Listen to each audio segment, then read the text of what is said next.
Well, hello again, everyone. We welcome you to Blues Game Day Live alongside Joe Vitale, Darren Pang here in Dallas, Texas, where the Blues face off against the Central Division matchup here with the Dallas Stars. Joey, pretty impressive 11-game swing so far.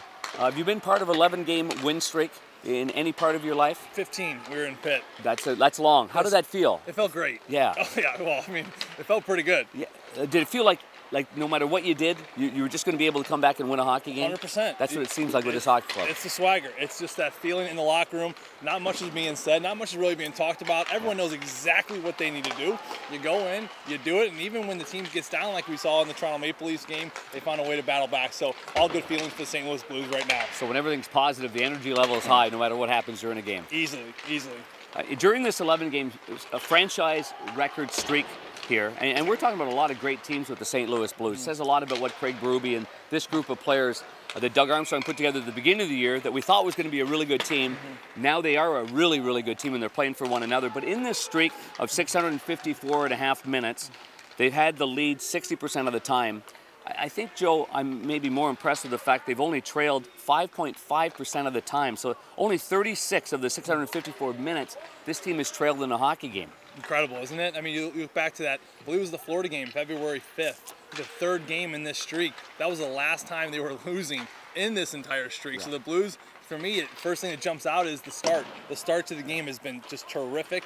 Ryan O'Reilly, feels like Groundhog's Day, but his line has been starting every game. I loved how every time they start the game, they go to the offensive zone, and they had that push. Because every team that's playing them right now, the Blues have a target on their back. They're all thinking, what's going on with this Blues team? And boom, right out of the gates, the Blues are coming out flying, and they're really never looking back. But scoring that first goal has been a key for the stretch. The shots on goal in that first period's been pretty strong, very significant. I mean, it's going to wear down the opposition.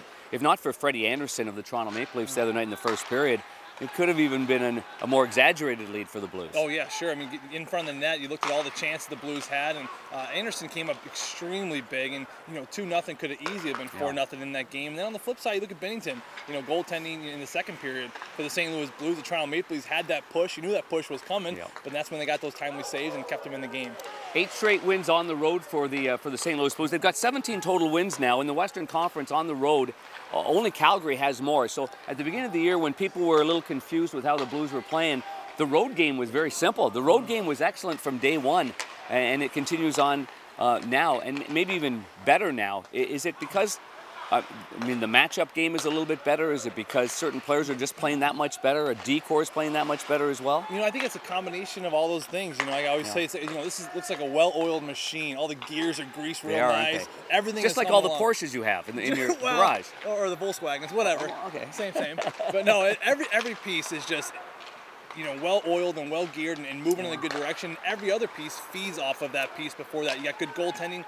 To me, that leads to good defense. That leads to the good offense. Special teams are now starting to click along here pretty well as well. So you looked at a team like here in Dallas here tonight, a team that's going to be, wondering what this Blues team is about. So the Blues come out here and get a good start and just keep this thing rolling along. Yeah, because a couple of players on Dallas are struggling offensively. Guys that we always talk about in the open.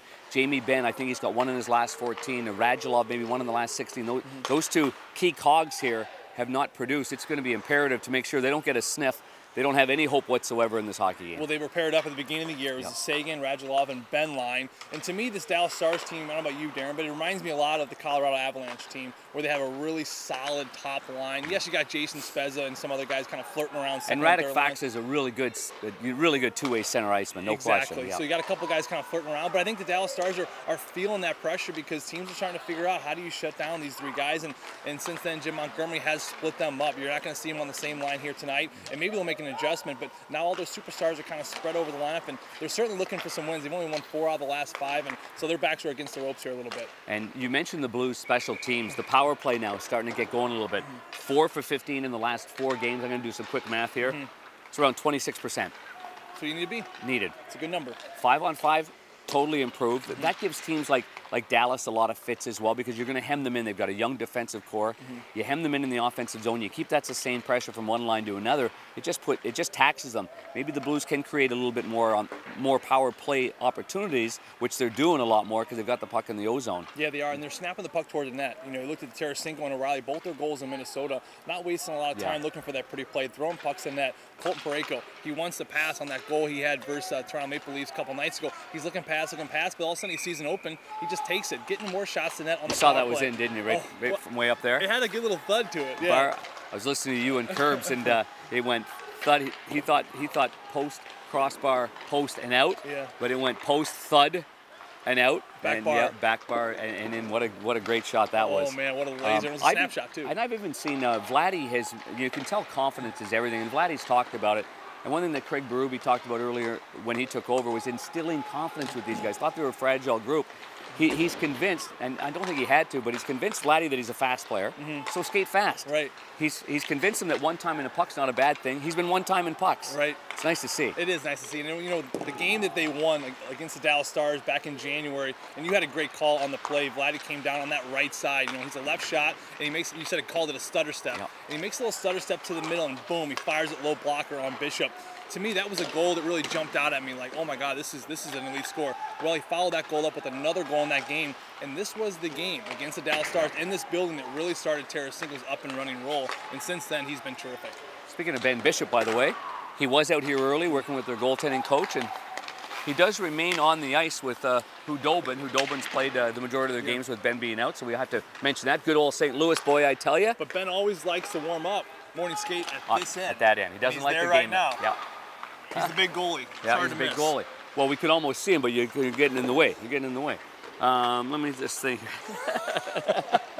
Speaking of goaltending, Jordan Binnington, 9 straight wins, 10 road starts. He's only given up 9 even strike goals against.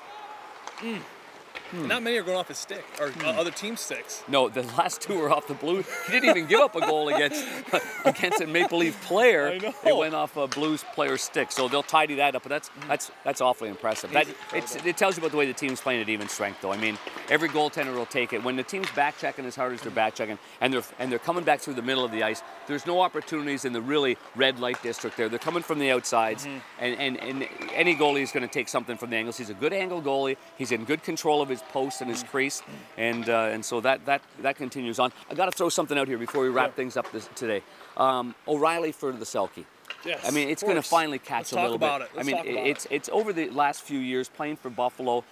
It caught a little win there. The same guys do win this prestigious trophies, the best defensive forward in the NHL, and for good reason. I mean, we've seen the Kopitars, we've seen the Bergerons, he's a mainstay. He's the Bob Gainey of our era.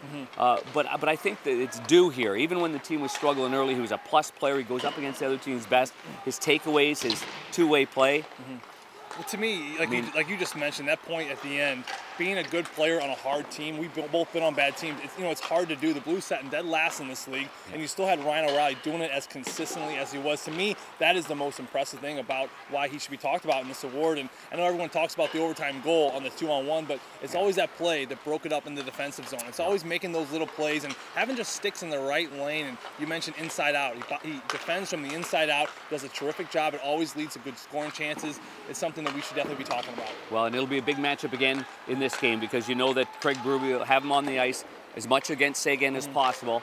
And it's kind of a two-headed monster with Jamie Benn. He can always light it up at any particular time. But if they're separated, the Blues have got Bozak, and then they've got Oscar Sundqvist, and Barbashev's done a great job. So I think the entire matchup will be a good one here tonight.